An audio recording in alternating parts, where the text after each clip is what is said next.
almost collapsed, behind the Korean film crisis and why K-pop isn't immune.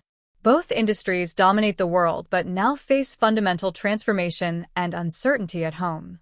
South Korea's entertainment dominance appears unshakable. From BTS conquering global charts to Parasite sweeping the Oscars in 2020 and Korean dramas topping Netflix, Korean popular culture has never been more visible.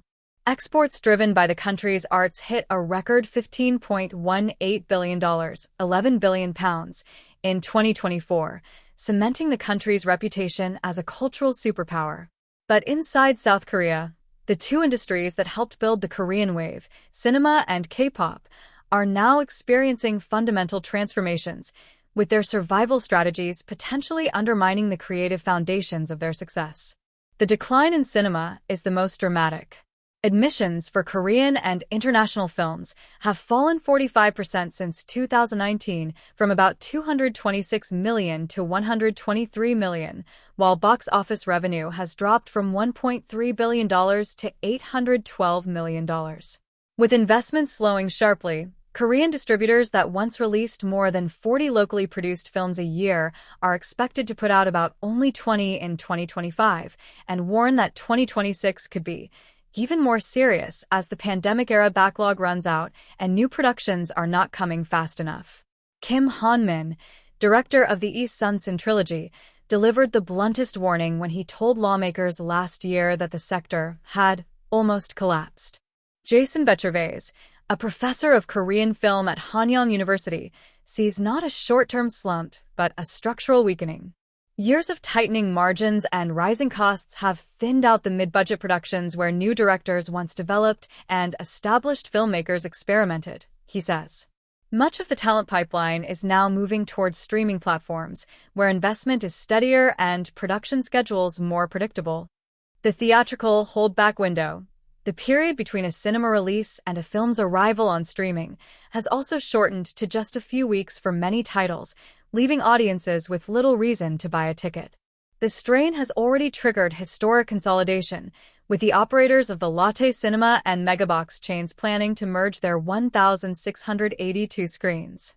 Cinemas are investing heavily in premium formats such as IMAX and Dolby, but without a reliable flow of domestic films, industry insiders say such upgrades cannot deliver a sustained recovery. K-pop's reckoning. Cinema is not the only pillar under strain. K-pop, long considered one of South Korea's strongest cultural exports, is also entering a period of uncertainty. Physical album sales fell 19.5% in 2024, the first decline in a decade, dropping from 115.2 M units to 92.7 M, with the drop projected to continue by the end of 2025. This includes international releases, but few make major inroads into the Korean charts. Yet major agencies have found their salvation elsewhere, with concert revenues now surging past traditional album sales as they pivot to global touring. Ariam Jong, a professor of Korean studies at Arizona State University, says companies have increasingly prioritized their most dedicated fans. K-pop companies began catering mainly to the core fandom and kind of forewent the idea of being widely known to the public, she says. When companies cater to the core fandom's needs, the core fandom will spend and support. This narrow focus, she argues, has influenced how idols are recruited, trained, and marketed, and the superfan-centered model is now being copied by industries outside Korea. Yet questions remain about whether this approach can produce the kind of breakthrough global phenomena that defined K-pop's golden era, such as BTS or Blackpink. Meanwhile, smaller agencies, once vital for experimentation and diversity, have struggled to survive, squeezed by rising production costs and a shrinking share of fan spending. At the same time, the global success of Korean cultural ideas no longer guarantees that Korean companies will be the ones profiting. Netflix's animated hit K-pop Demon Hunters became the platform's most-watched animated film. The film was co-directed by the Korean-Canadian Maggie Kong and included several Korean/Korean-American voice actors, but was an American production based on Korean aesthetics. John describes it as a deterritorialized, hybrid idea of K-pop rather than an authentic K-pop product, suggesting that Korean cultural concepts have become portable enough to be reproduced internationally without Korean participation. Similar groups trained in Korean methods are now emerging in Japan and Southeast Asia, creating direct competition. Yet she says audiences still seek real-world encounters with Korean culture. After the film's release, museums, food brands, and cosmetics companies experienced renewed interest in items featured on screen. Bechervaise notes how creative dynamics have shifted.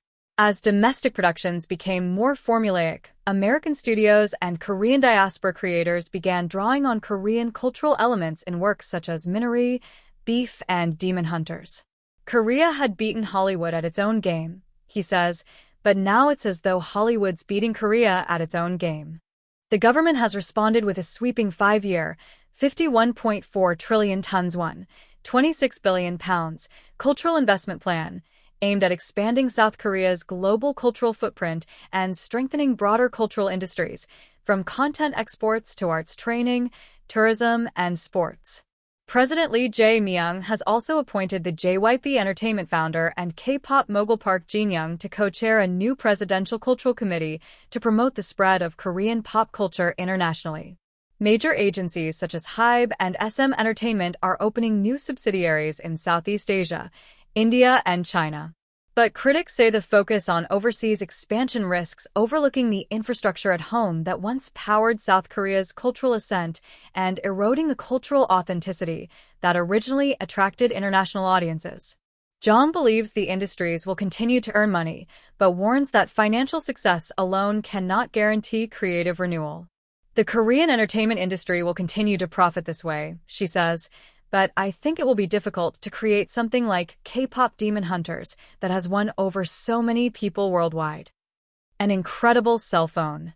In 1936, John Scott, son of the late Guardian owner and legendary editor C.P. Scott, did something unheard of for a media heir.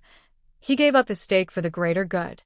After inheriting the newspaper, Scott renounced all financial benefit, bar his salary, in The Guardian, worth £1 million at the time and around £62 million today, and passed ownership over to the newly formed Scott Trust. The trust would evolve to have one key mission: to secure the financial and editorial independence of The Guardian in perpetuity. That means The Guardian can't be bought. Not by private equity, not by a conglomerate, and definitely not by a billionaire looking for a political mouthpiece. Our independence means we can say what we want, report on who we want, challenge who we want, and stand up at a time when others are sitting down. But this unique model also means we depend on readers like you from Bangladesh to help fund our work. If you would rather the news you read was the result of decisions made by journalists and editors, not shareholders or ultra-wealthy tech bros, then, well, you know what to do.